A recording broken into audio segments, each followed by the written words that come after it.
একসময় যে সম্পর্কের শুরু হয়েছিল ভালোবাসা আর রঙিন স্বপ্ন দিয়ে, সেই সম্পর্কই এসে থামছে আদালতের নথিতে। নীরবে নিঃশব্দে ভেঙে যাচ্ছে অনেক সংসার। কয়েক বছরে ময়মনসিংহে বেড়েছে বিয়ে বিচ্ছেদের ঘটনা। গড়ে প্রতিদিন জমা পড়ছে 15 থেকে 20টি আবেদন। সংশ্লিষ্টদের মতে, পরকীয়া, বাল্যবিয়ে, পারিবারিক সহিংসতা, দারিদ্র্য, মাদক ও জুয়া সম্পর্কের ভিত দুর্বল করছে। 1.5 লাখ টাকা নেওয়া হয়েছে, নেওয়ার পরেও সে আবার টাকা চাইছে, মানে চাইতেছে আর কি।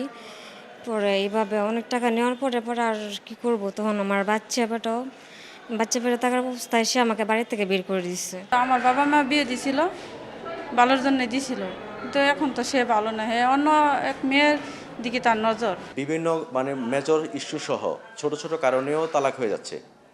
এর মধ্যে যেটা সবচেয়ে বড় ফ্যাক্টর সেটা হচ্ছে আপনার পরকীয়া, একটা সোশ্যাল মিডিয়ায় অনেক বেশি আসক্ত হওয়া, আরেকটা হচ্ছে যে বাল্য বিবাহ।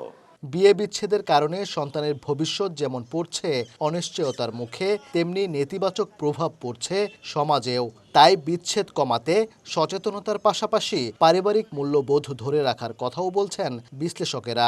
যখন অভিযোগটা নেই, শুনানির জন্য ডাকি বাদী বিবাদী পক্ষকে, তখন আমরা মীমাংসার দিকে আগাতে চাই। কিন্তু যখন দেখি যে মীমাংসা সম্ভব হবে না, তখন আসলে বিচ্ছেদের পরামর্শ দিয়ে থাকি।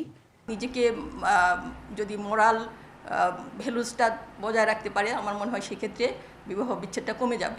দুজনকেই আমার মনে হয় বোঝাপড়াটা আরও বাড়াতে হবে, আরও বেশি সহনশীল হতে হবে। সম্পর্ক ছেদ ঘটলে সামাজিক অনেক অবক্ষয়, অনেক ধরনের অপরাধ এর সাথে জড়িত হয়ে পড়ে। এই জন্য অবশ্যই সবার জন্য আমাদের আহ্বান যে যেন অবশ্যই তারা সামাজিক সম্পর্ক, বিবাহের যে হাজব্যান্ড ওয়াইফের যে একটা পবিত্র সম্পর্ক, এটাকে যেন রক্ষণাবেক্ষণ করেন। জেলা রেজিস্ট্রি অফিসের তথ্য মতে গত 3 বছরে ময়মনসিংহে বিয়ে বিচ্ছেদের ঘটনা ঘটেছে প্রায় 18,000। ওবায়দুল হক, সময় সংবাদ, ময়মনসিংহ।